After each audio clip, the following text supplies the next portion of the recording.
रामेश्वरम में जब शंकर जी की शिवलिंग की स्थापना होनी थी तो राम जी ने हनुमान जी को कहा कि जाओ कैलाश पर्वत से भगवान शंकर के पास से शिवलिंग लेकर आओ। हनुमान जी उड़कर गए। आपको यहाँ पर एक बात और बता दें, रामेश्वरम राम जी तब जा रहे हैं जब लंका में रावण का वध करना है तो जानकी जी को लाना है, लेकिन यहाँ रामेश्वरम की प्राण प्रतिष्ठा में जानकी जी स्वयं सम्मिलित हुई है और रावण स्वयं लेकर आया जानकी माता। जब राम जी को शंकर जी की प्राण प्रतिष्ठा करनी थी तो विचार विमर्श हुआ कि विद्वान कौन है जो बढ़िया प्राण प्रतिष्ठा करता हो। तो जामवंत जी बोले बाकी तो सब ठीक है, वर्तमान में एक ही विद्वान है जो अपना शत्रु है, रावण। राम जी बोले शत्रु है तो क्या हुआ, अगर आचार्यत्व स्वीकार करे तो रावण को ही बुलाया जाए। तो जामवंत जी गए लंका रावण के पास, रावण से हाथ जोड़कर प्रार्थना की कि हम भगवान श्री राघवजू सरकार के दूत हैं और आपको आचार्य के रूप में आपके पास हमें प्रार्थना करने के लिए भेजा है और आप हमारे प्रभु श्री राम को शिष्य रूप में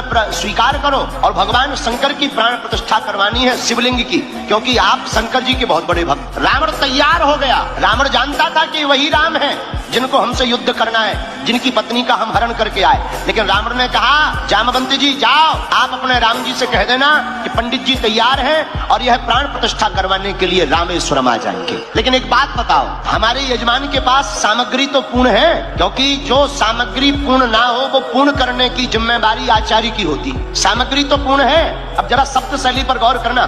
जामवंत जी हाथ जोड़कर बोले हे राजा रावण, आचार्य रावण, सामग्री तो पूर्ण है लेकिन हमारे स्वामी प्रभु श्री राम की पत्नी का हरण कोई लंका का राजा रावण हरण करके ले गया, तो पत्नी भर नहीं है, बाकी सब है। अब जरा जवाब सुनना रावण का। बोले चिंता मत करो जामवंत जी, हमारे यजमान राम से कह देना कि आचार्य रावण स्वयं लंकाधिपति रावण से कुछ देर के लिए जानकी जी को उधार लेकर के आएगा। आश्चर्य वाली बात यह है कि रावण माता जानकी को पुष्पक विमान पर लेकर के रामेश्वरम आया, उतरा, भगवान श्री राम ने प्रणाम किया।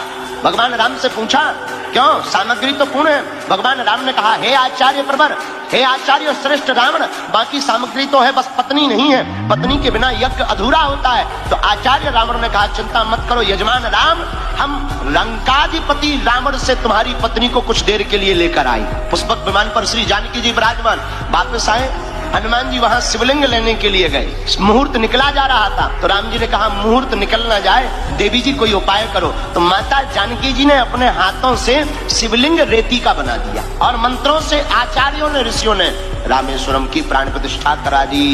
तब तक हनुमान जी शिवलिंग लेकर आए। महाराज आपने कहा था लेकर आओ, हम तो आ गए, लेकिन आपने तो प्राण प्रतिष्ठा ही करा दी, हमें बड़ा दुख हुआ। हनुमान जी के भाव को देखकर राम जी बोले परेशान मत हो, एक काम करो, तुम ये शिवलिंग जो रेती वाला है इसे उठाकर उसकी जगह ये कैलाश पर्वत वाला रख दो। हनुमान जी ने पूरा बल लगाया लेकिन शिवलिंग उखड़ा नहीं। यहाँ तक कि हनुमान जी ने अपनी पूंछ लगाई, पूंछ से शिवलिंग को पूंछ में लपेटा और ताकत लगाई, तो भैया शिवलिंग तो उठा नहीं, शिवलिंग तो उखड़ा नहीं, हनुमान जी की पूंछ टूट गई। हनुमान जी बोले जय सिया राम। राम जी बोले कहो हनुमान जी बोले पूंछ ही टूट गई। तो मां जानकी जी ने पूंछ उठाई, रघुनाथ जी ने पकड़ी और पुनः पूंछ को जोड़ दिया।